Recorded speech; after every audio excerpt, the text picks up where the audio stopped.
necə edək ki, xırda məsələlərə görə boşanmanın önünü kəsək. Niyə görə evləndiyini və niyə görə məhz bu qadının evləndiyinin səbəbini deyə bilmirlər. Öncə bir ailə məfhumunu, ailə qurumunu ayaqda tutmaq üçün, o sistemi tutmaq üçün hansı bir addımı atmısan? Öncə bunu bir soruşmaq lazımdır. Mən həqiqətən çox rastlaşmışam. Uşaq bir müddət böyüyür və ata-anasına deyir ki, sən niyə boşanmadın? Səmimi danışmaqla ya da müzakirə etməklə qarşı tərəflə danışmaqla hər şey anlaşmaq olar.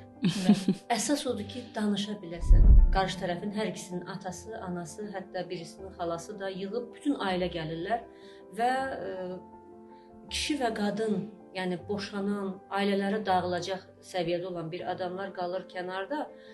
Onlar öz aralarında başlayırlar orada dava eləməyə. Belə başa düşdük ki, siz boşanmırsınız, sizi zorla boşatmağa çalışırlar. Siz boşanmaq istəyirsiniz. Doğrudan da məlum oldu ki, onlar boşanmaq istəmirlər. Həmin avtomobilin sükanı kimdə olacaq? Buna başdan qərar verməlisən. Avtomobil alarkən qərar verməlisən. Bunu kim sürəcək? Avtomobili kim idarə edəcək? O sosial mediada o qədər qruplaşdırırlar ki, bu 5 əlaməti varsa, bu insan sizin üçün doğru deyil. Bu 3 əlamət varsa, bu insandan uzaq durun.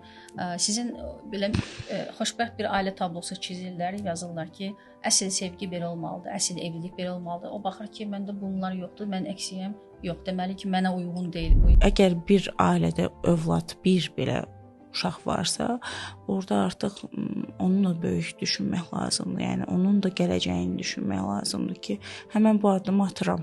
Bəlkə də ani bir əsəbdən atıram.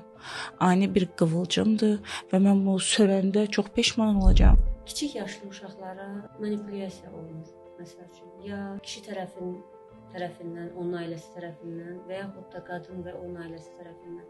Yəni bu çox dəhşətli bir şeydir. Yəni belə deyim də öz övladlarını alət eləyirlər.